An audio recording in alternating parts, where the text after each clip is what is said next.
पहले कि हमारे तमाम मदारिस बंद हो जाएं, हम होशियार होकर अपने मदारिस के निजाम को बदल के स्कूल कायम करके उस स्कूल में बाज़ाब्ता उसमें 30% दलितों को आप दाखिल करें, SC ST को आप दाखिल करें, गैर मुस्लिमों को भी आप पढ़ने की दावत दें।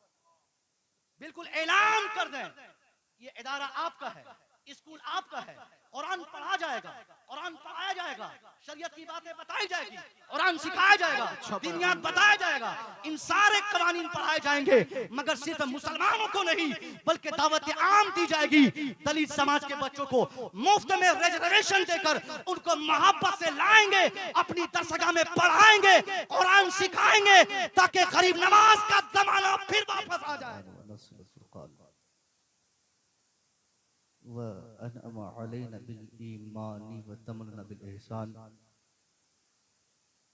व सलातु व सलामु अला मन कान नबिय्यु व आदमु बैनल माइ व तीन व अला आलिहि व अस्हाबिहि अजमईन अम्मा बाद फ़अऊज़ु बिल्लाहि मिनश शैतानिर रजीम बिस्मिल्लाहिर रहमानिर रहीम सुम्मा लतुसअलुन्न यौमइज़िन अनिन नईम सदक़ल्लाहुल अज़ीम व सदक़ रसूलुहुन नबीयुल करीम। दुरूद शरीफ पढ़ें। अल्लाहुम्मा सल्लि अला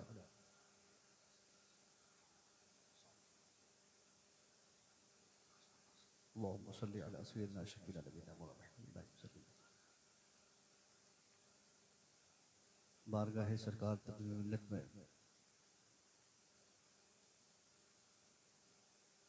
तकमीले तक़रीब उर्स पाक में हम और आप मौजूद हैं, जहाँ हम सब हज़रत के अक़ीदतमंदों में से हैं। जुमला सज्जाद खान और इस कमेटी के जो भी अरकान हैं, उन लोगों की मेहनतों मशक्क़तों के बाद हिंदुस्तान भर के मशहूर तरीन खुतबा और शूरा आज इस उर्स पाक में हाजिर हैं, जिनमें शायर मुसलिक आला हज़रत असद इक़बाल कलकत्तवी साहब क़िबला, हज़रत महबूब गौहर साहब क़िबला, फूल मोहम्मद नेमत रज़वी साहब क़िबला, अफजल मुज़फ़्फ़रपुरी साहब, सबा बरेलवी साहब व दीगर हज़रात मौजूद हैं। बेहमदे ताला सीतामढ़ी मुज़फ़्फ़रपुर का ये हिस्सा इल्म व फ़ज़ल के लिहाज से हिंदुस्तान के दूसरे हिस्सों से बहुत डिफर है।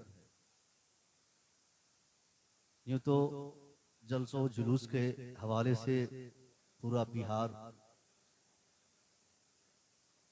या तो बहुत ज़्यादा मशहूर है कि बिहार में बहुत जलसे होते हैं, और यही जलसे की कसरत की शोहरत ने बिहार को कहीं न कहीं दूसरी जगहों के मुकाबले में बदनाम भी किया है।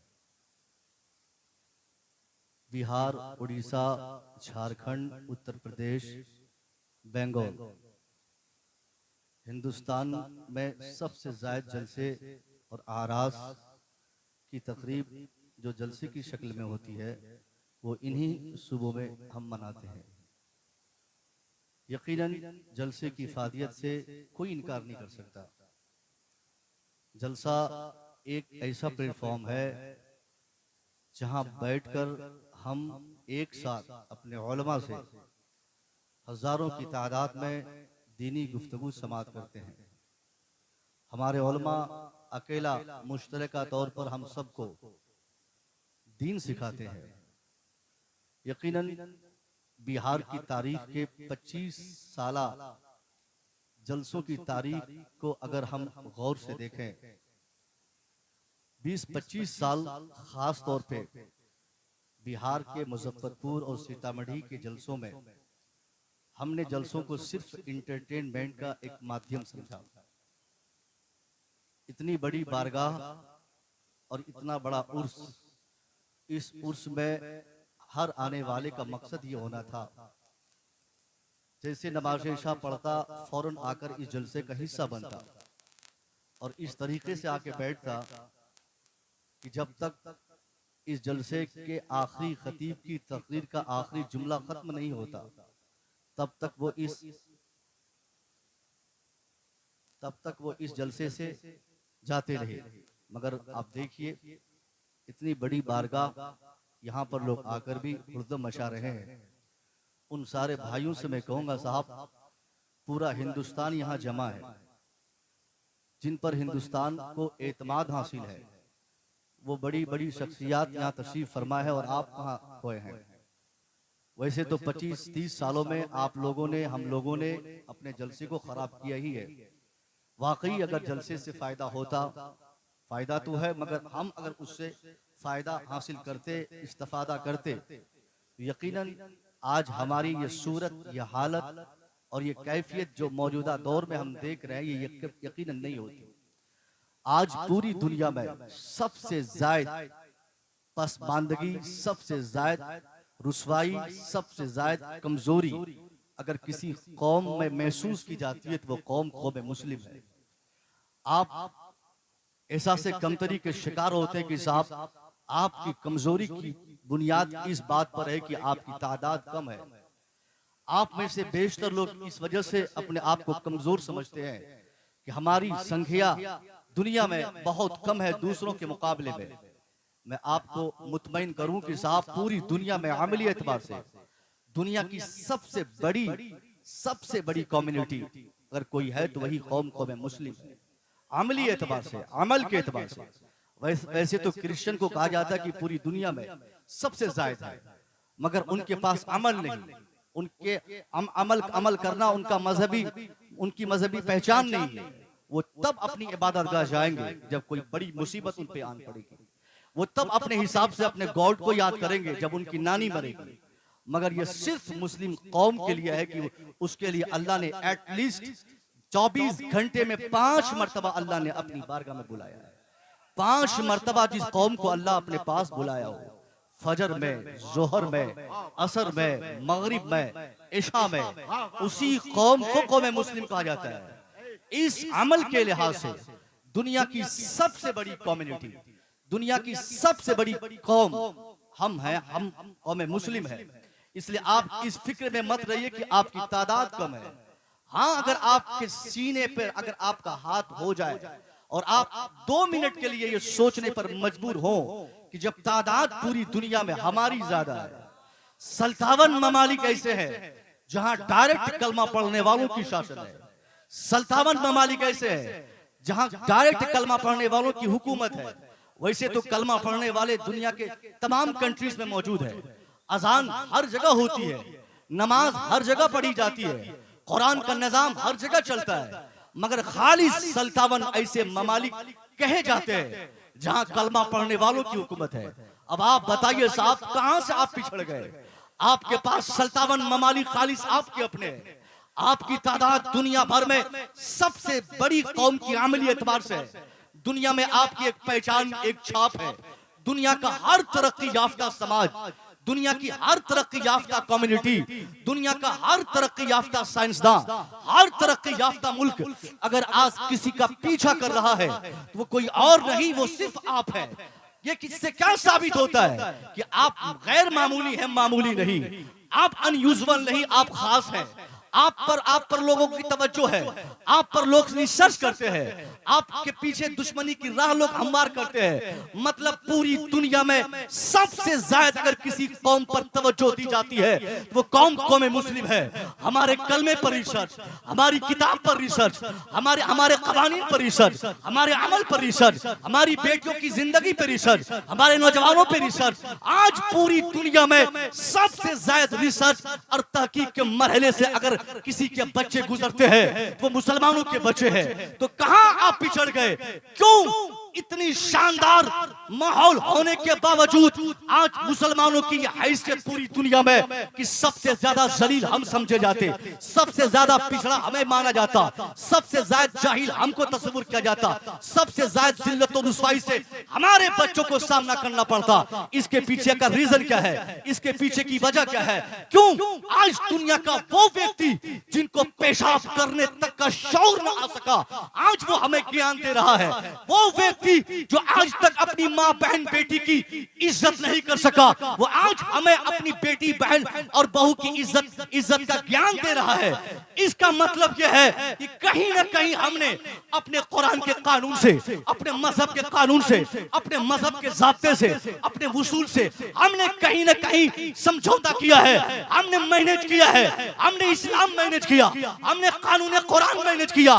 तब जाकर ये तबाही हमारे माशरे में आई है कि दुनिया में जिस कौम की हुकूमत सल्तावन ममालिक में हो, आज के हिंदुस्तान, आप कहते साहब इस हिंदुस्तान में अल्हम्दुलिल्लाह तकरीबन 35 से 40 करोड़ की तादाद हमारी है।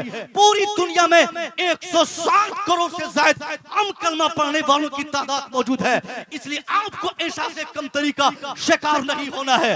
आपको अपनी कमजोरी के लिए इसको वजह नहीं बनाना है कि हजरत हमारी तादाद कम है, हमारे पास अफराद नहीं, हमारे पास अमानो अंसार नहीं, हमारे पास जमात नहीं, हमारे पास कुव्वत नहीं, हमारे पास ताकत नहीं, हमारे पास हथियार नहीं। हाँ, सारी चीज हमारे पास है। कुरान की दौलत हमारे पास, ईमान की कुव्वत हमारे पास, नमाज की तहरत हमारे पास, हज की पाकिज़गी हमारे पास, खैरात की तहरत हमारे पास, सारी बरकतें हमारे पास है। इन सारी चीजों के होने के बावजूद अगर आज हम तबाह बर्बाद हैं, तो इसकी तबाही की वजह यह नहीं कि हमारी तादाद कम है इसलिए बर्बाद है, बल्कि इसकी सबसे बड़ी वजह यह है कि आज हम सब हैं। हम रज़वी भी हैं, हम कादरी भी हैं, हम अशरफी भी हैं, हम अखलाकी भी हैं, हम रशीदी भी हैं, हम बरकाती भी हैं। ये सारी चीजें हमारे पास मौजूद है, मगर इन सब के होने के बाद भी आज हम मुसलमान न रह सके।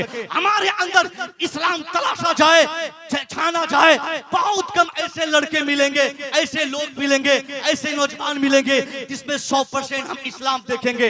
हमने अपने इस्लाम को ये 57 ममालिक में रहने वाले मुसलमानों से पैगाम है।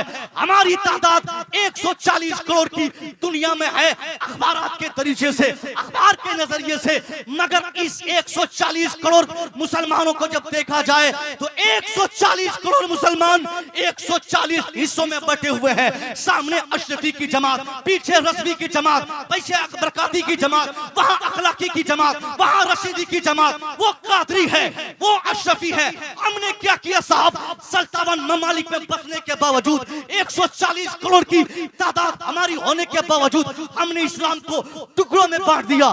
कभी खानका के नाम पे, कभी मस्जिद के नाम पे, कभी मदरसे के नाम पे, कभी पीर के नाम पे, कभी मकतब के नाम पे, कभी शख्सियत के नाम पे हमने जो इस्लाम को बांटा है, यही हमारी बर्बादी की, कमजोरी की, तबाही और जिल्लतों रुसवाई की सबसे बड़ी वजह है कि हम मुसलमान हैं। न तो सीतामढ़ी में एक है, न तो मुजफ्फरपुर में एक है, न तो बिहार में एक है, न तो भारत में एक है, न तो दुनिया के किसी कोने में आज हम मुसलमानों को एक महसूस किया जाता है। क्या बात समझ में आ रही है? किसी भी कौम की तरक्की के लिए 3 चीजों का पाया जाना जरूरी है। या तो वो कौम मुत्तहिद हो, या तो वो कौम एजुकेटेड हो, या तो उस कौम में सियासी शऊर हो। ये 3 एलिमेंट्स हैं, ये 3 स्टेप्स हैं। इन तीनों में से या तो तीनों पर कामयाबी पाले तो उस कौम को बहुत ज्यादा कामयाब हम कहते हैं। और अगर तीनों स्टेप पर अगर हमारे इक़दाम न रहे, तीनों में कामयाबी ना मिल सकी, तो बयान करने वाले कहते हैं, थिंकर्स का मानना है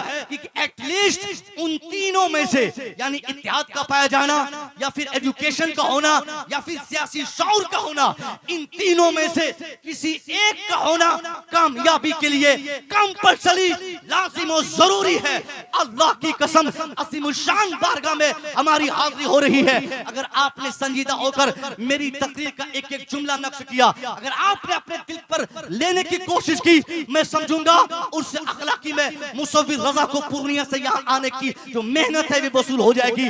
आप भी जिस अकीदत में बैठे हैं, आपकी अकीदत और आपकी मोहब्बत का ये तकाजा है कि आप इस जलसे के हर एक खतीब की तकरीर का हर जुमला अपने दिल की तख्ती पर आप नोट करेंगे। मैं कहना चाहूंगा ये 3 स्टेप्स हैं, या तो मुत्तहिद होना, अगर मुत्तहिद ना भी हो सके तो कम से कम एजुकेटेड होना, या अगर तालीम नहीं ले सके तो कम से कम सियासी तौर पर हमें बेदार होना।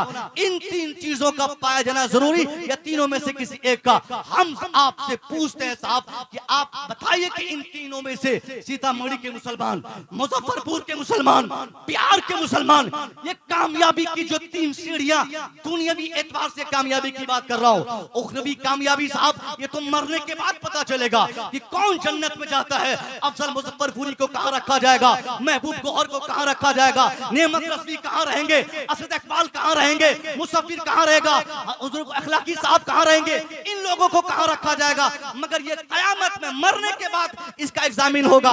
दुनिया की बात कर रहा हूं, ये सारी तरक्की की जो मेरी बात हो रही है ये दुनियावी तरक्की की बातें हो रही है, और मैं नहीं समझता हूं कि जो इंसान अपनी दुनिया तबाह कर ले उसकी आखिरत भी तबाह होने से बच जाए। ये जरूरी नहीं है। आखिरत की कामयाबी के लिए जरूरी है कि कम से कम आज की तारीख में वो इंसान अपनी दुनिया को बनाए, वो इंसान अपनी दुनिया को चमकाए। कुरान ने, इस्लाम ने, उलमा ने हमें ये तसव्वुर दिया है, रब्बना आतिना फिद दुनिया हसना व फिल आखिरह हसना। या अल्लाह तू हमारी दुनिया भी बना, हमारी आखिरत भी बना। इसलिए कामयाबी, जिस कामयाबी की मैं बात कर रहा हूँ, ये कामयाबी आखिरत की नहीं, दुनिया की कामयाबी की मैं बात कर रहा हूँ। और आखिरत की कामयाबी का दारोमदार यकीनन दुनियावी कामयाबी पर है। हम कहना चाहते हैं अगर हम अपनी दुनिया कामयाब करना चाहते हैं तो हमारी दुनिया की कामयाबी के लिए सबसे कामयाबी की पहली सीढ़ी यह है कि हम मुत्तहिद हो जाए, हमारे अंदर इत्तेहाद पाया जाए। आज दुनिया जानती है ये सीतामढ़ी वाले मुजफ्फरपुर वालों की तरह नहीं, मुजफ्फरपुर के मुसलमान दूसरे जगह के मुसलमानों की तरह नहीं। बिहारी मुसलमानों में, बंगाली मुसलमानों में बहुत तफरीक है। बंगाली और बिहारी को छोड़ दो, अगर पूरे भारत के मुसलमानों की बात करो तो हर जगह अलग अलग टोली, अलग अलग जमात, अलग अलग शख्सियत के मानने वाले अपने अपने एतबार से, अपने इलावे किसी को हमने बेहतर न समझा। हमने जिसका दामन पकड़ा, हमने सोचा सिर्फ यही दामन 100% सही, अदरवाइज दूसरे दामन में दाग है, दूसरा दामन, कोई भी दामन इसके अलावा कमियों से भरा हुआ है, हर दामन में कमियां है। यही कमजोरी हमारी है कि हम मुत्तहिद न हो सके। हमने समाज को बांटा और हम बिला वजह दूसरों पर अंगुली उठाकर कहते हैं उस नेता ने बर्बाद किया, इस नेता ने बर्बाद किया, उस मंत्री ने तबाह किया, उस मुख्यमंत्री ने बर्बाद किया, वो मिनिस्टर बर्बाद करता है। मैं कहना चाहूंगा साहब नहीं नहीं, आपकी हालत और आपकी तबाही और बर्बादी का जामिन कोई दूसरा नहीं, खुद आप हैं। कुरान ने क्या कहा, वमा असाबकुम मिन मुसीबा फबिमा कसबत ऐदीकुम। कुरान कहता है ए मुसलमानों, क्यों अपनी बर्बादी का जामिन किसी दूसरे को बनाते हो, क्यों अपनी तबाही का रिस्पांसिबल किसी और को मानते हो। अरे ये तेरी बर्बादी तेरी वजह से, तेरी तबाही तेरी वजह से। जिस कौम को हम गाली देते हैं कि उसने फलाने काम किया, वो कैसे जीत लेता है, वो कौम कैसे जीतती है, और वो कैसे मंत्री बनता है, वो कैसे पीएम बनता है, वो कैसे सीएम बनता है। मैं कहना चाहूंगा आज जिस कौम के पास हिंदुस्तान नहीं बल्कि दुनिया की सबसे बड़ी सियासी कुर्सी है, सबसे बड़ी सियासी ताकत जिनको हासिल है, आप उनको उंगली नहीं उठा सकते। ऐसी ही ताकत उनको नहीं मिल गई, ऐसे ही वो कामयाब वो कौम नहीं हो गई, बल्कि इस कामयाबी के लिए उसने तकरीबन 35-40 साल से मेहनत की। पूरब से पश्चिम, उत्तर से दक्षिण, उन लोगों ने अपने समाज को पहले जोड़ा है, अपने समाज के दलितों, पिछड़ों, अगड़ों, इन सारी चीजों की, इन सारी फिक्र और ख्यालात को अपने समाज से निकाला है। ये कॉन्सेप्ट खत्म करके उन लोगों ने पहले अपने समाज को जोड़ा, तब जाकर आज सबसे बड़ी ताकत उसको हासिल हुई, तब जाकर आज हुकूमत की कुर्सी पर वो काबिज है। और हम बिला वजह कहते हैं वो कैसे कामयाब होता है, वो अपने इतिहास से कामयाब हुआ। एक नजरिया पूरी दुनिया में उनका है, एक ख्याल वो रखते हैं, एक ही फिक्र के हामिल है।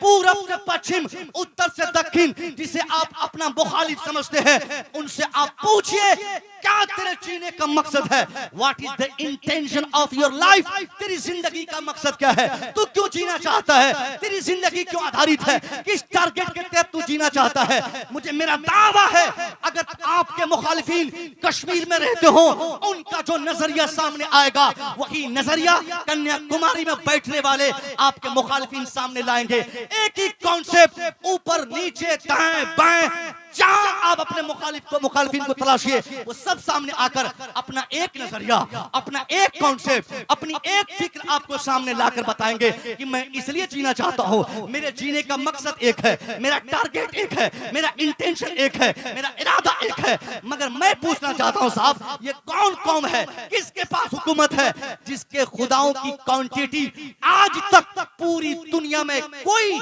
साबित न करके बताया कि एक है। कोई कहता है 1 लाख, कोई कहता है 2 लाख, कोई कहता है 5 लाख, कोई कहता है 10 लाख, कोई कहता है 1 करोड़, कोई कहता है 350 करोड़। 350 करोड़ अफराद व अशिया को जिन लोगों ने जरूरत के अलग अलग हिस्से के मुताबिक अपना अपना गॉड, अपना अपना खुदा माना हो, आज वो मुत्तहिद है, इसलिए वो कामयाब है। उनका खुदा ना बंगाल में एक हो सका, न बिहार में एक हो सका, न उत्तर प्रदेश में एक हुआ, न गुजरात में एक हुआ, न महाराष्ट्र में एक हुआ, न भारत में एक हुआ, न पड़ोसी मुल्क नेपाल में एक हुआ। पूरी दुनिया में जगह बदलने पर जिन्होंने खुदा बदला हो, जरूरत बदलने पर जिन्होंने खुदा बदला हो। कभी कोई कहता है मेरा खुदा लोहे का, लोहा मेरा खुदा, कोई जमीन को खुदा मानता, कोई आसमान को खुदा मानता, कोई चांद को खुदा मानता, कोई गधे को खुदा मानता, कोई जानवर को खुदा मानता, कोई पेशाब को खुदा मानता, कोई लीद को खुदा मानता।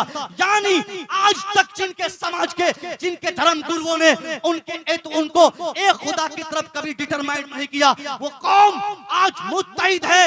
यही इत्तेहाद उसकी कामयाबी की पहचान है कि आज दुनिया की सबसे भारी भरकम सियासी पार्टी उसके कब्जे में, सबसे ज्यादा विधायक उनके पास, सबसे ज्यादा मिनिस्टर उनके पास, सबसे ज्यादा एमपीज उनके पास, सबसे ज्यादा अफराद उनके पास। आप कहां सोए रह गए?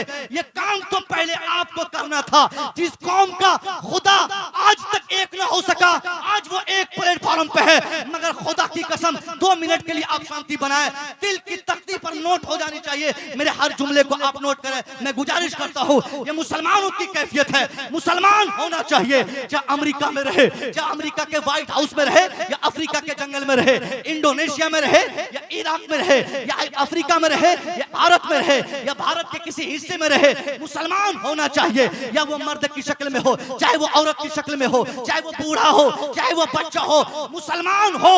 उनसे आप सिर्फ पूछिए पूरी दुनिया में, हु इज योर क्रिएटर, कौन तेरा पैदा करने वाला, हु इज योर प्रोटेक्टर, कौन तेरी हिफाजत करने वाला, हु इज योर अल्लाह, कौन तेरा खुदा है, कौन किसने तुझे पैदा किया, कौन तुझे पैदा किया, कौन तेरी हिफाजत करता है।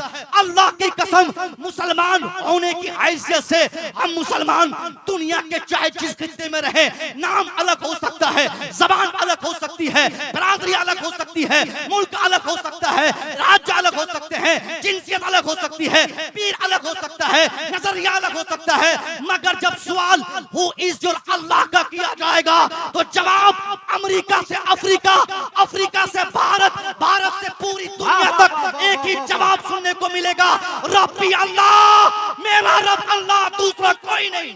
नारे तकबीर, नारे रिसालत, अज़मत इस्लाम मुस्लिम, हजरत अल्लामा मुफ्ती मुसव्विर रजा साहब क़िबला, उर्से अखलाक़ी। जवाब नहीं है डॉक्टर साहब।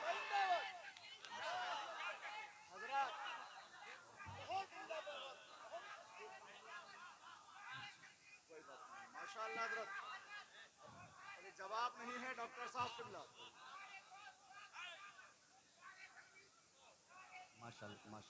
कलंदर को वजद आ गया है। वाह वाह वाह।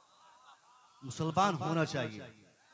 पूरी दुनिया से जवाब सिर्फ एक ही मिलता है, अल्लाह रब्बी, अल्लाह हमारा रब है। जब अल्लाह हमारा रब है, रब होने की हैसियत से जवाब जब पूरी दुनिया का हर मुसलमान एक खुदा का नाम लेकर देता है, तो फिर ये तफरीक किस बात की, इख्तिलाफ किस मामले पर? अगर हम मुख्तलिफ रहेंगे, यकीनन साहब एक एक करके हम ऐसे खिदेड़े जाएंगे। जरूरत इस बात की नहीं कि हम मुख्तलिफ रहें, जरूरत इस बात की रही कि कम से कम हम नजरिए के एतबार से पूरी दुनिया में, यहाँ इत्तेहाद का मामला मैं साफ कर दूं साहब, इत्तेहाद का मतलब ये नहीं कि हम जहां चाहे चले जाएं, जिसे चाहे बुला ले अपने पास, जिसे चाहे अपने पास बिठा ले, सबको मिला जुला के चले। नहीं, उस इत्तेहाद का हम कभी कायल नहीं रहे।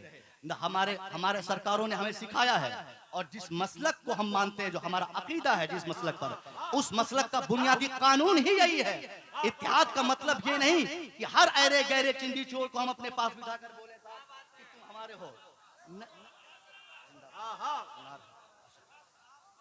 क्या बात है हजरत, क्या पैगाम दिया आपने। नारे तकबीर, नारे रिसालत, मसलके आला हजरत अल्लामा डॉक्टर मुफ्ती मुसव्विर रजा साहब किबला। सुभान अल्लाह, सुभान अल्लाह। मसलके आला हजरत के तई हमें बेदारी चाहिए हमारे समाज में, इसलिए इस नेहत से भी। मगर इत्तेहाद की जो बात है, वो इत्तेहाद इस नेहत से, आलमी इत्तेहाद, समाजी इत्तेहाद, दूसरे को, सामने वाले को इसका एहसास हो कि हम मुत्तहिद हैं। बस सामने वाले को हमारे इत्तेहाद का एहसास हो, उनको ये ना पता चले कि साहब हम क्या है और हमारा पड़ोसी क्या है। उनको इसकी खबर ना हो कि हम किस मजार शरीफ के मानने वाले और सामने वाला किस पीर साहब का मानने वाला है।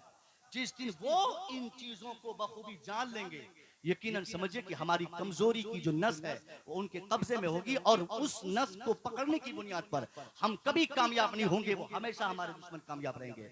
ये तो अलग इत्तेहाद की बात है। इंशाअल्लाह मैं उम्मीद करूंगा कि हम लोग मुत्तहिद होंगे, कम से कम। और एक बात सुनिए, कम से कम हम सुन्नी लोग तो एक हो जाए साहब, जिनको सुन्नी कहा जा सकता है, जो सुन्नी कहे जा सकते। नारे तकबीर। आइए हज़रत, माशाअल्लाह माशाअल्लाह माशाअल्लाह, ओ माशाअल्लाह।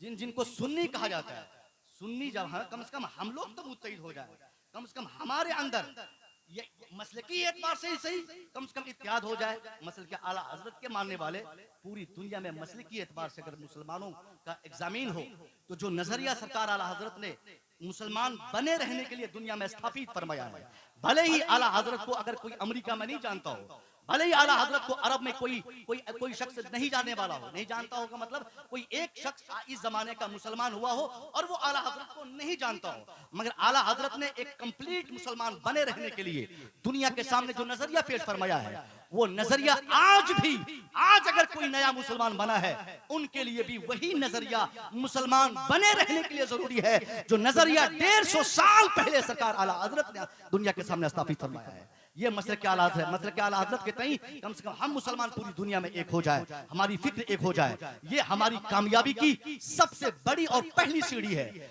दूसरी चीज आप मैं क्या बताना चाह रहा था, एजुकेशन की कामयाबी। एजुकेशन के दृष्टिकोण से अगर हम जांचना चाहें अपने समाज में, दुनिया की सबसे पिछड़ी कौम एजुकेशन के लिहाज से मुस्लिम कौम है। मुसलमानों के बच्चे सबसे ज्यादा अनपढ़, मुसलमानों में आज तालीम की जो बेरगबती है, ये इसके मुकाबले में दुनिया का कोई नौजवान नहीं आ सकता। आज दुनिया कामयाब हो गई और दुनिया की कामयाबी की वजह एजुकेशन की कामयाबी है। मैं आपसे पूछना चाहता हूं, अभी से एक हफ्ता पहले यूपीएससी का एग्जाम का रिजल्ट आउट हुआ, रिजल्ट पब्लिश हुआ। यूपीएससी के एग्जाम में तकरीबन लाखों लोग, तकरीबन 20-25 लाख ये पार्टिसिपेट किए स्टूडेंट्स, और उस 25 लाख अफराद और उम्मीदवारों में 1250 लोग पास हुए, 1250 तकरीबन पास आउट किए। उन 1250 स्टूडेंट्स में 1250 स्टूडेंट्स में सिर्फ 50 बच्चे मुसलमानों के थे। मैं आपसे पूछना चाहता हूं, आज नीतीश कुमार ने आपको सर्वे करके दुनिया में आपकी हैसियत बता दिया कि मुसलमानों की हैसियत बिहार में क्या है। जातीय जनगणना में आपको क्या बताया गया कि आप 18% है, 18 से 20%। ये और बात है कि कहीं आप 50% है तो कहीं आप 10% है, कहीं आप 80% है, कहीं आप 20% है, कहीं आप 5% है, कहीं आप 70% है। मगर मुश्तरका तौर पर मजमूई एतबार से अगर आपको राउंड फिगर में देखा जाए, बिहार में ही नहीं बल्कि भारतवर्ष में आपकी तादाद भारतवर्ष में 20% है, और इस 20% मुसलमानों में सुन्नी भी है, ये 20% में शिया भी है, इसी 20% में वहाबी भी है, इसी 20% में देवबंदी भी है, इसी 20% में अहले हदीस भी है, इसी 20% में वो सब लोग हैं जिनको हुकूमती एतबार से मुसलमान माना गया है, या हुकूमत अपने शराइत के एतबार से उनको मुसलमान मानती है। भले हम माने ना माने, मगर हुकूमत की निगाहों में वो लोग मुसलमान है, और उन सब की तादाद भारत में तकरीबन 20% है। मैं पूछ पूछना चाहता हूँ 25 लाख तलबा में, 25 लाख कैंडिडेट में सिर्फ 50 बच्चे आप कैसे हो सके जो यूपीएससी का एग्जाम पास किए? और उस 50% में साहब 2-3 ऐसे ही होंगे, उन 50 लड़कों में 2-3 ही होंगे जिनका नाम अफजल हो तो काम भी अफजल होगा। जो अरशद नाम रखता हो तो अच्छे फैमिलीज और मुस्लिम फैमिली से उनका बिलोंग करता हो।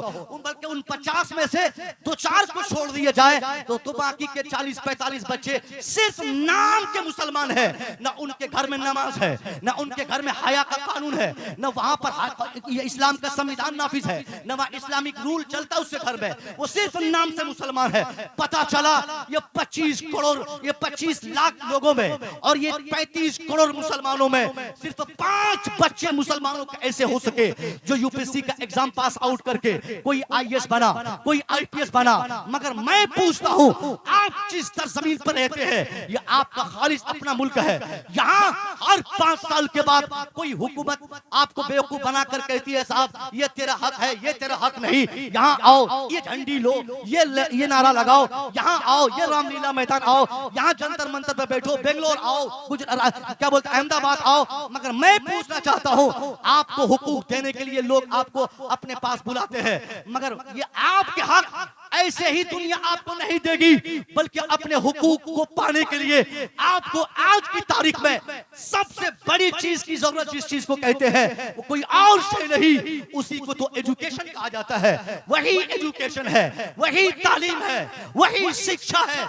आप शिक्षा से गाफिल हो गए, आपने एजुकेशन से अपना रिश्ता तोड़ा और कामयाबी की भीख हुकूमत से मांगते हैं। नीतीश, मायावती, राहुल, मोदी, अमित शाह, कोई नेता आपको रोटी खिलाने के लिए आपके आंगन नहीं आएंगे, आपको उंगली पकड़ के चलना नहीं सिखाएंगे, आपको आपका हक देने के लिए वो लोग मीटिंग करके मजलिस सजा के आपको बुला के माला पहना के आपको आपका हक नहीं देंगे, बल्कि अपना हक लेने के लिए हर जमाने में हम खुद से बेदार होना पड़ा है, खुद से होशियार होना पड़ा है, खुद से आगे बढ़ना पड़ा है। मैं पूछता हूं, आपने, आपके बच्चों ने, आपके समाज ने अपने हुकूक को लेने के लिए, हुकूक हासिल करने के लिए आपने कितनी बेदारी अपने समाज में लाई?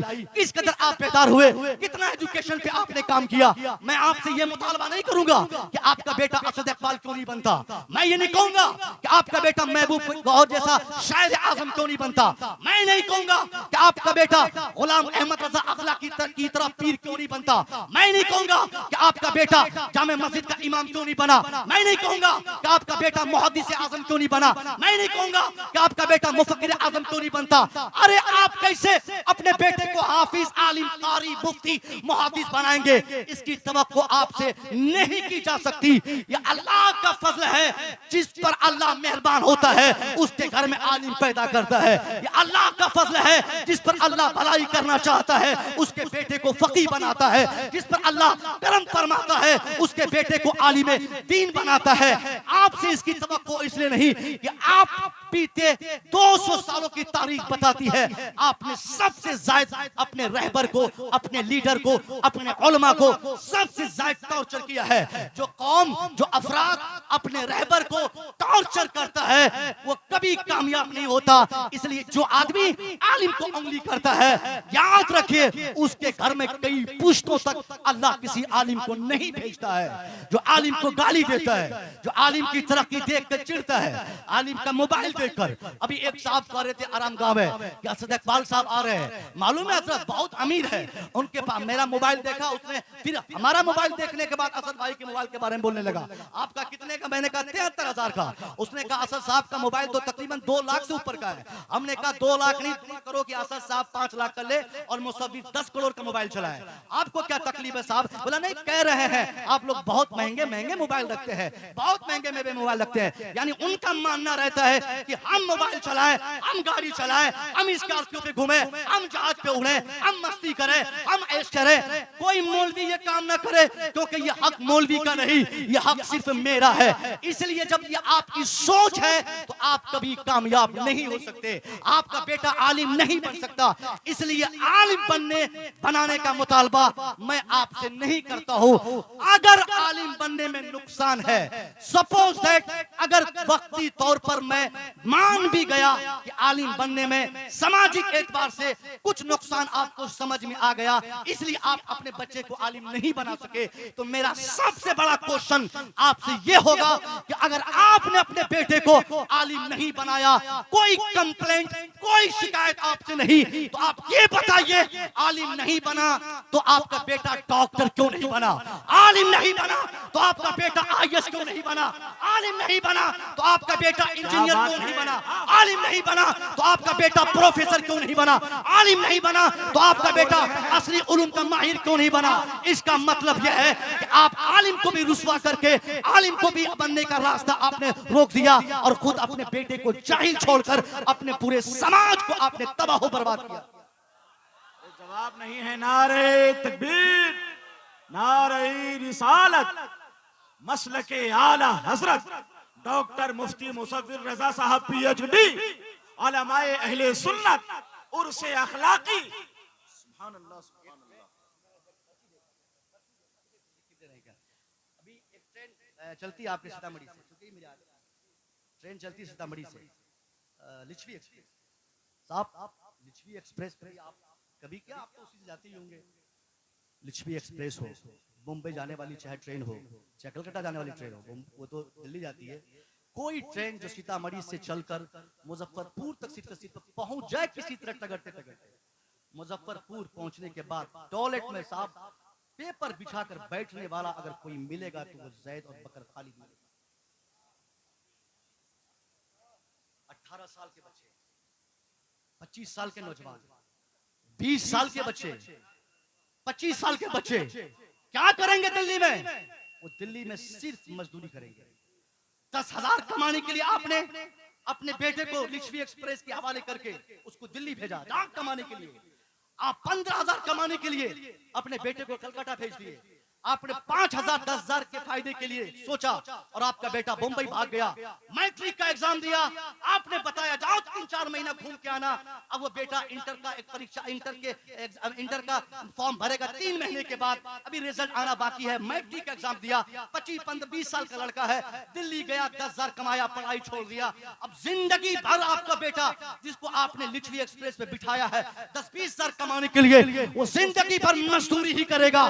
कभी बादशाह करने की कुव्वत उनमें नहीं आएगी, कभी हुकूमत करने की ताकत नहीं होगी।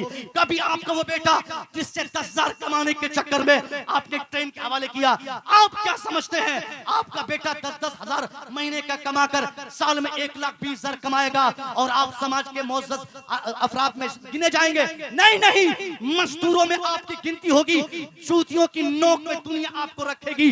आपकी कोई हैसियत आज भी नहीं है और यही हालत रही आने वाले 25-30 सालों तक, हमेशा तक आपकी हैसियत यही रहेगी। दुनिया अनपढ़ समझेगी, लोग आपको अनपढ़ समझेंगे और अनपढ़ और जाहिल को दुनिया उनको उनका हक नहीं देती है। मैं कहना चाहूंगा साहब, आप भेजिए दिल्ली अपने बेटे को, मगर दिल्ली भेजने का मकसद ईंट ढोना नहीं, पत्थर फोड़ना नहीं, रिक्शा चलाना नहीं, काम करना कराना नहीं। काम करने से इस्लाम भला कब रोका है? हाँ, हमारा बेटा काम करेगा मगर ग्रेजुएशन के बाद काम करेगा। हमारा बेटा कुछ करेगा दिल्ली में जाकर, मगर कुछ बनने के बाद करेगा। वो मास्टर की डिग्री लेगा तब करेगा, वो पहले साफ पढ़ लेगा, कायदे की तालीम लेगा, तब जाकर कोई काम करेगा। मगर अभी हमारा बेटा दिल्ली जाएगा कमाने नहीं, अगर जाएगा तो सिर्फ तालीम के लिए जाएगा। मुंबई जाएगा तो पढ़ने जाएगा, कलकत्ता जाएगा तो पढ़ने जाएगा। मगर आप ये नहीं कर सकते क्योंकि आपने समाज को जाहिल छोड़ा है, हमने समाज को जाहिल छोड़ा है। यही जहालत हमारे समाज की नाकामी की सबसे बड़ी वजह है। हम जाहिल, हमारा बेटा जाहिल, और आपको यह हुकूमत कैसे आपका हक देगी? आप ईमानदारी से आप कसम खा लीजिए, आप इरादा बदलिए, आप अपने समाज की तरक्की के लिए अपने इरादे को तब्दील कीजिए। क्या आप नहीं जानते भीमराव अंबेडकर को? भीमराव अंबेडकर इस पवित्र धरती का, इस पाक भारत का, इस मुल्क के अजीज का एक ऐसा जाबाज शख्स का नाम है जिसका ताल्लुक ऐसे समाज से था जिस समाज में पठन पाठन को हराम समझा जाता, पढ़ने पढ़ाने को हराम कहा जाता। या तो भीमराव अंबेडकर के समाज के को दुनिया ने बता दिया कि पढ़ना तेरा काम नहीं, लिखना तेरा काम नहीं, एजुकेशन लेना तेरा काम नहीं, ज्ञान प्राप्त करना तेरा काम नहीं, तेरा काम नौकरी करना, तेरा काम गुलामी करना, तेरा काम जूतियां साफ करना, तेरा काम गधे चढ़ाना, तेरा काम गुलामी करना। अब उनके समाज ने सोचा कि पढ़ना जब हमारा काम नहीं तो हम क्यों पढ़ेंगे। वो लोग समझा दिए गए, इसलिए बहुत दिनों तक पिछड़ा समाज के अफराद, हालांकि वो पिछड़े नहीं है मगर दुनिया की नजर से मैं कह रहा हूं, मैं और हमारा मजहब इस्लाम दुनिया की किसी कौम को हमारा मजहब पिछड़ा नहीं कहता, हमारा मसलक पिछड़ा नहीं कहता, हमारी तहजीब पिछड़ा नहीं कहती, हम सबको फॉरवर्ड मानते हैं। मगर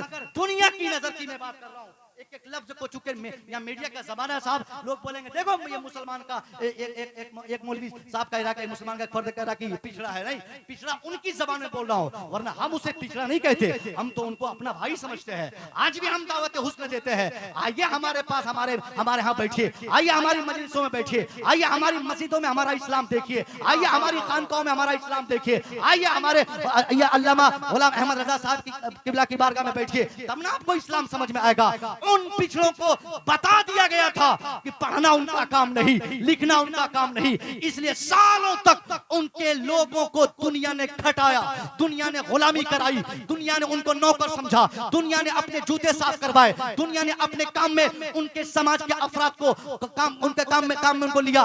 मगर एक जमाने के बाद जब भीमराव अंबेडकर को तब्दीली का एहसास हुआ तो भीमराव अंबेडकर ने अपने समाज को बदलने के लिए, अपने समाज की तब्दीली के लिए उसने कौन सा काम किया। उसने अपने लोगों को तीर धनुष लेकर रामलीला मैदान नहीं बुलाया, उसने कोई बहुत बड़े एहतजाज की दावत नहीं दी, उसने अपने कौम को प्रोटेस्ट के लिए प्रोत्साहित नहीं किया, बल्कि उसने अपने समाज की तब्दीली के लिए जिस चीज को सबसे बड़ा हथियार समझा उसी को तो एजुकेशन कहा जाता है, उसी को नॉलेज कहा जाता है, उसी को इल्म कहा जाता है। भीमराव अंबेडकर मेहनत से जब पढ़ना शुरू किया, अपना नाम बदला, इरादा बदला, एक महाराष्ट्र के स्कूल में नाम लिखाकर बड़ी मेहनत से उस बंदे ने तालीम पाई।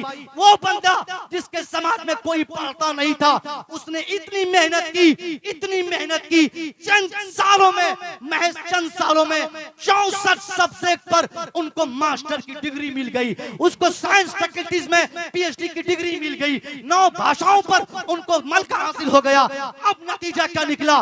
भीमराव अंबेडकर जैसा व्यक्ति जिसको सामाजिक एतबार से लोग पिछड़ा समझता, आज एजुकेशन की बुनियाद पर भारत सहित पूरी दुनिया में उसकी तस्वीर के सामने या तो लोग सैल्यूट करते नजर आते या तो अगरबत्ती जलाते नजर आते। क्या खिताब हो रहा है डॉक्टर साहब? भीमराव अंबेडकर को किस लिए इतनी इज्जत मिलती है? वो सिर्फ एजुकेशन की वजह से। लोग बोलते हैं कि अंबेडकर जी ने संविधान लिखा, अंबेडकर जी के मैं जी कहता हूं, कहता रहूंगा, पढ़ा लिखा जी तो कहना ही चाहिए ना, इसमें बात नहीं है क्योंकि उलमा की महफिल है। और अल्हम्दुलिल्लाह मसलक अहमद रजा वाले, मसलक आला हजरत वाले लोग इल्जाम लगाते हैं कि हम लोग बहुत मुतशद्दिद हैं। ये गलत जुमला है और इस गलत इस्तिलाह है। मुतशद्दिद नहीं, मुतसल्लिद। और ये शिद्दत जो है ना, ये हमको मजबूरी है साहब, हम अमल करेंगे तभी हम कंप्लीट रहेंगे। हमारे मसलक ने दुनिया को यही ज़हन दिया है मगर लोग सख्ती में ले लेते हैं। हम आपसे कहना चाहते हैं कि भीमराव अंबेडकर में जो तब्दीली अपने समाज में लाई और संविधान लिखा, संविधान लिखना उनकी कामयाबियों की एक छोटी सी सीढ़ी है। इससे भी बड़े बड़े काम उसने किए, बड़ा बड़ा काम उस बंदे ने किया है।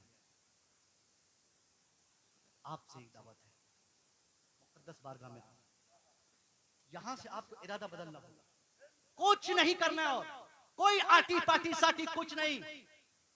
75 साल की इस भारतवर्ष में कोई पार्टी ऐसी हो जिस पार्टी ने आपको अपना बनाया और अपनी जरूरत का एहसास उसको हुआ कि ये मुस्लिम हमारी जरूरत है, मगर इस हिंदुस्तान में किसी पार्टी को आपकी जरूरत का एहसास नहीं। आपको अपनी जरूरत सबने समझा मगर आपकी जरूरतों को किसी ने महसूस नहीं किया। कोई पार्टी आपकी नहीं, आप किसी पार्टी की हिस्सा नहीं है, सब आपके ये बराबर है, सब एक है। दुश्मनी के जब भी मौके आए हैं, हर पार्टी ने अपने अपने एतबार से हमें आजमाया और हमें इस्तेमाल किया है।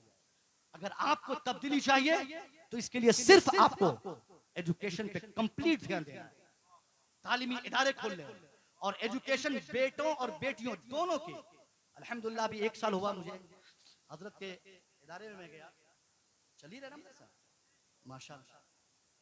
अब बताइए हुजूर, तबीब मिल्लत का करम देखिए, जिस सरकार तबीब मिल्लत ने एजुकेशन के डिपार्टमेंट में काम करना शुरू किया, जिन्होंने अपने अकीदतमंदों को, अपने मुरीदों को, अपने मुतवस्सिलीन को पढ़ने पढ़ाने का ज़ौक़ दिया, अब उसी तहरीक की तकमील के लिए हजरत आपके हुजूर तबीब मिल्लत के जितने मानने जानने वाले हैं, सब लोग इसके पीछे काम कर रहे हैं। और मैं अगले साल, पिछली साल हजरत भी थे ना, गया था और एक शानदार तरीके से मैं देखा कि लड़कियों का मदरसा, इतना शानदार मदरसा, मदारिस खोलें बच्चों को। मदारिस अगर आप नहीं खोल सकते, जो खोले हैं वहां डालें। एक चीज और मैं क्लियर करूं, मदरसे खोलने की जब बात आती है, हमारे उलमा कसीर तादाद में यहाँ पे बहुत बारीक बात कहता हूँ। इन साल रमजान शरीफ से पहले मैंने 3-4 जलसों में कहे, खुद मुझे कभी एक तकलीफ हुई और उस तकलीफ का जब मैंने शिद्दत से एहसास किया तो मैं सोचा कि मैं अपने उलमा को कम से कम इस हवाले से बेदार करूं। हम मदरसा कायम करें, मगर अब हमें मदरसा खोलने की बहुत ज्यादा जरूरत नहीं है। बस हो गए, मदरसे जितने बने थे हो गए, अब हमें झगड़े हो गए इनसे। अब इनका मदरसा एक और आधा किलोमीटर दूर में हमारा मदरसा, किसके सारे साथ? इन लोगों के साथ। और ये लोगों की नीयत भी खराब हो गई। ऐसी कौम के हवाले हमारे मदारिस हैं जो लोग 10 रुपया नहीं देना चाहते, और हम इनके सारे मदरसे पे मदरसे खोले जा रहे हैं। जो खुले हुए मदारिस हैं उनको हम चलाएं, बाकी मदरसे की जगह पर आप स्कूल खोलें और उस स्कूल में कानून मदरसे का नाफिज करें। लफ्ज़ मदरसा जो है ना, ये यकीनन तकलीफ का जुमला है उनके लिए, हार्ड पड़ता है। इसलिए वक्त वक्त पर कभी हाई कोर्ट, कभी सुप्रीम कोर्ट, कभी ये कानून, कभी वो कानून, कभी ये निजाम, कभी वो संविधान, इन सब चीजों की धमकियां हमें मिलती है। इससे पहले कि हमारे तमाम मदारिस बंद हो जाएं, हम होशियार होकर अपने मदारिस के निजाम को बदल के स्कूल कायम करके उस स्कूल में बाज़ाब्ता उसमें 30% दलितों को आप दाखिल करें, SC/ST को आप दाखिल करें, गैर मुस्लिमों को भी आप पढ़ने की दावत दें। बिल्कुल ऐलान कर दें, ये इदारा आपका है, स्कूल आपका है, कुरान पढ़ा जाएगा, कुरान पढ़ाया जाएगा, शरीयत की बातें बताई जाएगी, कुरान सिखाया जाएगा, दीनियात बताया जाएगा, इन सारे कवानीन पढ़ाए जाएंगे। मगर सिर्फ मुसलमानों को नहीं, बल्कि दावत आम दी जाएगी। दलित समाज के बच्चों को मुफ्त में रिजर्वेशन देकर उनको मोहब्बत से लाएंगे, अपनी दरसगाह में पढ़ाएंगे, कुरान सिखाएंगे, ताकि गरीब नवाज का जमाना फिर वापस आ जाए। जवाब नहीं है। नारे तकबीर, जरा हाथ उठाकर नारे तकबीर, नारे रिसालत, फैजाने ख्वाजा गरीब नवाज, फैजाने सरकार गौसे आजम, मसलके आला हजरत, फैजाने सरकार सुरकाही, फैजाने हजरत तबीब मिल्लत। अगर आप मदरसे पे मदारिस खोलेंगे, इससे इतना बड़ा नुकसान होगा। एक कॉन्सेप्ट हमारे ज़हन पे बैठ गया है, madrasa is the place where I can give our charity. मदरसा वही स्थान है जहां हम ज़कात देते हैं। बस यही, इससे ज्यादा मदरसे की तारीफ इनको नहीं पता। व्हाट इज मदरसा, इनसे पूछिए मदरसा क्या है, तो ये कहेंगे वही ज़कात जहां देते हैं वही मदरसा है, खैरात वगैरह जहां बेचते वही मदरसा है। मैं आपसे बताता हूं, जहां वही गरीब बच्चे, यतीम बच्चे जहां पढ़ते हैं वही मदरसे हैं, और मदरसे उसी जगह को आप लोग समझते भी हैं। इसलिए आप लोग कहते हैं कि वो गरीबों की अमाजगाह, वो फकीरों की जगह, वो दुर्वेशों की जगह, वो सब लाचारों की जगह, वहां ज़कात खो रहे थे, वहां ज़कात खाई जाती, वहां ज़कात दी जाती है। मैं कहना चाहूंगा, पूछिए ये हमारे उलमा से, आपको किसने बताया कि ज़कात मदरसे में ही देना चाहिए? नहीं नहीं, आप कोई पैसा मदरसे में नहीं देते, इसलिए मजबूरन हमारे उलमा ज़कात के पैसे मदरसे के तलबा में खर्च करते हैं। ज़कात देना मदरसों में लाजिम और जरूरी नहीं, बल्कि सिर्फ जायज है। ज़कात दे सकते हैं, देना जरूरी नहीं। जायज और लाजिम में बहुत फर्क है। उलमा से आप पूछिएगा, आपने कभी मदरसों के लिए अपना दिल नहीं खोला, आप सिर्फ ज़कात के पैसे मदरसे में देते, सिर्फ खैरात के पैसे देते, इसलिए आज हमारे मदारिस डूबते चले जा रहे हैं। दीवार मदारिस की मजबूत नहीं हो पा रही है, मदारिस में बच्चे नहीं पढ़ पा रहे और हमारा मदरसा पहले के मदरसों से बहुत फर्क में आ गया। हमारा मदरसा कहीं ना कहीं वक्त के बदलने के साथ बदलता जा रहा है। मैं कहना चाहूंगा, ज़कात मदरसे के लिए नहीं, ज़कात तो गरीबों के लिए है, ज़कात मिस्कीनों के लिए है, ज़कात मुसाफिरों के लिए है, ज़कात फकीरों के लिए है, ज़कात मरीजों के लिए है, ज़कात मजबूरों के लिए है, ज़कात लाचारों के लिए है, ज़कात मुफलिसों के लिए है। मदरसों के लिए ज़कात नहीं, बल्कि मदरसों के लिए वही रकम चाहिए जो रकम आपने अपने बेटे को स्कूल में पढ़ाने के लिए दिया है। आपके 5 बेटे हैं साहब, हैरत होती है आपके कॉन्सेप्ट पर, आपकी फिक्र पर, आपके ख्यालात इतने नापाक हो गए। 5 बेटे अल्लाह ने आपको दिए, 4 बेटा मदरसे में पढ़ता, 1 रुपया उसके पीछे आपका खर्च नहीं, 1 बेटा स्कूल में पढ़ता, 80,000 एडमिशन के नाम पे, 5,000 डोनेशन के नाम पे, 10,000 ट्यूशन फीस के नाम पे, साहब लाइब्रेरी की फीस अलग, किताब के पैसे अलग, डोनेशन के पैसे अलग। एक बेटे को 10-10 हजार रुपया महीना, चाहे कलकत्ता हो, दिल्ली हो, मुंबई हो, बिहार का कोई जिला हो, आप जाकर देखिए, चाहे आपके अड़ोस पड़ोस में जो स्कूल रहते हो, उसमें से अक्सर स्कूल की मैं बात करता हूँ, उस स्कूल में आप जाके देखिए, किताब लेने पहुंचेंगे, किताब का एक पन्ना, APPLE, एप्पल, एप्पल मीन्स सेब, स्मॉल लेटर, कैपिटल लेटर, एक पेज कंप्लीट, दूसरे पेज में साहब B से बॉल, दूसरा पेज कंप्लीट, किसी पन्ने में आम की तस्वीर, किसी में जानवर की तस्वीर, किसी में गधे की, किसी में खच्चर की, किसी में कुत्ते की, किसी में बिल्ली की, इन सारी चीजों की तस्वीर चिपका के उसमें स्मॉल लेटर, कैपिटल लेटर डाल के एक किताब को कम से कम 400 में ये लोग बेचते और हम शौक से उन किताब को खरीदते और हम कहते कि हमारा बेटा पढ़ रहा है। 4 बेटे हमारे मदरसे में पढ़ रहे हैं, उनको कुरान देकर घर से भेजने की हमें ताकत तक न हो सकी, उनके लिए मसल्ला हमने नहीं खरीदा। हमारा बेटा जहां पढ़ता वहां पर चप्पल तक उनको नसीब नहीं होती और एक बेटा स्कूल में पढ़ता, उनको साहब बस का इंतजाम, उनके लिए एसी का व्यवस्था, उनके लिए ट्यूशन फीस का व्यवस्था, उनके लिए टिफिन का व्यवस्था, उनके लिए पानी का व्यवस्था, इन सारी चीजों से लैस करके हम अपने बेटे को भेजते। यही तफरीक की बुनियाद है कि आज अच्छा खासा इंसान चाहता है कि हमारा बेटा मदरसे की जगह पर स्कूल में पढ़े ताकि दुनिया हमें मॉडर्न समझे, दुनिया हमें जदीद समझे, दुनिया हमें बेहतर समझे। मगर सच्चाई क्या है? तालीम के नाम पर जीरो। हकीकत क्या है? एजुकेशन के नाम पर कोई काम वहां नहीं होता। एजुकेशन अगर कहीं पर एजुकेशन दी जाती है वो मदरसा है, मगर मदरसे में सब लोग आते नहीं। मदरसे में आएंगे गरीबों के बच्चे, मदरसे में आएंगे फकीरों के बच्चे, मदरसे में आएंगे लाचारों के बच्चे, अमीरों के बच्चे स्कूल में, कॉन्वेंट में, यूनिवर्सिटी में, कॉलेज में। इसलिए जब दुनिया ने अपनी हालत को तब्दीली के मैदान में लाकर दुनिया के जरूरतों के एतबार से लोगों ने अपनी सोच बदली हो, तो दुनिया की सोच के एतबार से हमें भी बदलना होगा और हमें मदरसे के बोर्ड को हटाकर वहां पर एकेडमी डालना होगा। गरीब नवाज एकेडमी, इमाम अहमद रजा एकेडमी, सरकार गौसे आजम एकेडमी, सरकार नबी में मिल्लत एकेडमी, इन एकेडमीज को कायम करेंगे, तब जाकर मॉडर्न जमाने के तकाजे के एतबार से हमारे जो गरीब बच्चे मदरसों में पढ़ते हैं, उन्हीं गरीब बच्चों की तालीम के तर्ज पर अमीरों के बच्चे भी स्कूल और स्कूल की जगह पर हमारे मदरसों में आकर तालीम लेने पर मजबूर हो जाए। शुक्रिया।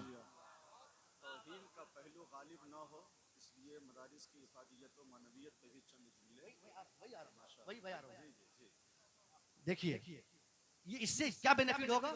इससे बेनिफिट ये होगा, मदारिस का कॉन्सेप्ट जो आपके दिनो दिमाग में बसा है, मदारिस तो हर जमाने में हमारे समाज के लिए जरूरी थे। मदारिस जरूरी थे, ज़कात खाने की जगह नहीं। और ज़कात जो देना आप जरूरी समझते हैं, आप जाती पैसे उस मदरसे में दें। अगर आप मदरसे में पैसा देना बंद कर देंगे ना, अगर ये मौलाना साहब लोग थोड़ी सी सोच बदल दें, थोड़ी सी फिक्र में तब्दीली ला दें और आप लोगों से हाथ जोड़कर कहेंगे, हम अक्सर जलसों में कहते हैं, आप लोग 1-2 साल के लिए कम से कम झोला उठाना बंद कर दें। मत मांगे भीख इन लोगों से, मत मांगे पैसे इन लोगों से, मत मांगे ज़कात इन लोगों से। आप बैग उठाते हैं इस्लाम के लिए, चंदा करते हैं अपने मजहब की तालीम और तबलीग के लिए, मगर ये कौम आपको फकीर समझती, ये कौम आपको मजबूर समझती, ये कौम आपको लाचार समझती। आप 2 साल तक मत लीजिए चंदा, कोई ज़कात का पैसा नहीं, कोई खैरात का पैसा नहीं। आप अपने कॉन्सेप्ट में तब्दीली लाकर अपनी ऑफिस में बैठ जाए। कोई भी अगर आपको अपनी जरूरत समझने के लिए आपके मदरसे में पांव डाल दे, फौरन आप उनसे कहिए, अच्छा जनाजा के लिए जाना है, लाओ 20,000 रुपया रसीद काटेंगे। आज कुरान खाने जाना है, लाओ 25,000 रुपया। निकाह में जाना, लाओ 50,000 रुपया। फलां जगह जाना मिलाद में, लाओ 1,00,000 रुपया।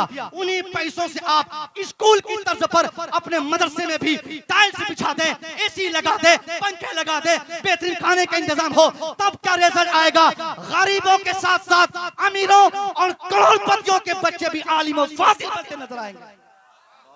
बहुत अच्छे। नारे तकबीर, नारे रिसालत, उर्से अखलाकी, मसलके आला हजरत, तालीमात आला हजरत डॉक्टर मुफ्ती मुसव्विर रजा साहब किबला।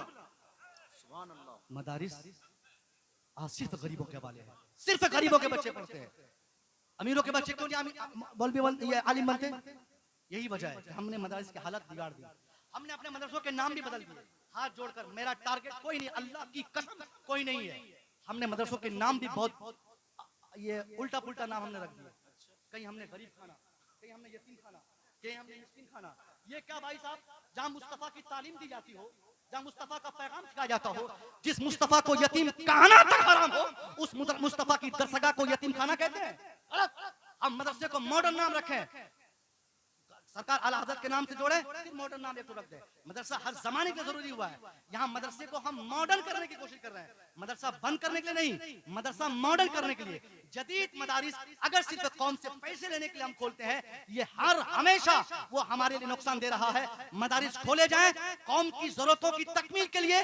कल भी मदरसा जरूरी था, आज भी जरूरी है, कयामत तक जरूरी रहेगा। क्योंकि मदरसा नहीं रहेगा तो दिन की तबलीग कहाँ होगी? मदरसा नहीं होगा कुरान कौन सिखाएगा? मदरसा नहीं होगा जनाजा पढ़ाने वाले कहां से पैदा होंगे? मदरसा नहीं होगा हुफ्फाज कहां से आएंगे? मदरसा नहीं होगा कुरान की तालीम कौन सीख देगा? इसलिए मदारिस खोले, मॉडर्न मदारिस खोले, ताकि हम शौक से 2,000 रुपया महीना देकर मदरसे में अपने बच्चे को कुरान सिखा सके। इन्हीं चंद जुमलों के साथ मैं उम्मीद करूंगा कि आप और हम सब लोग अपनी फिक्र बदलेंगे।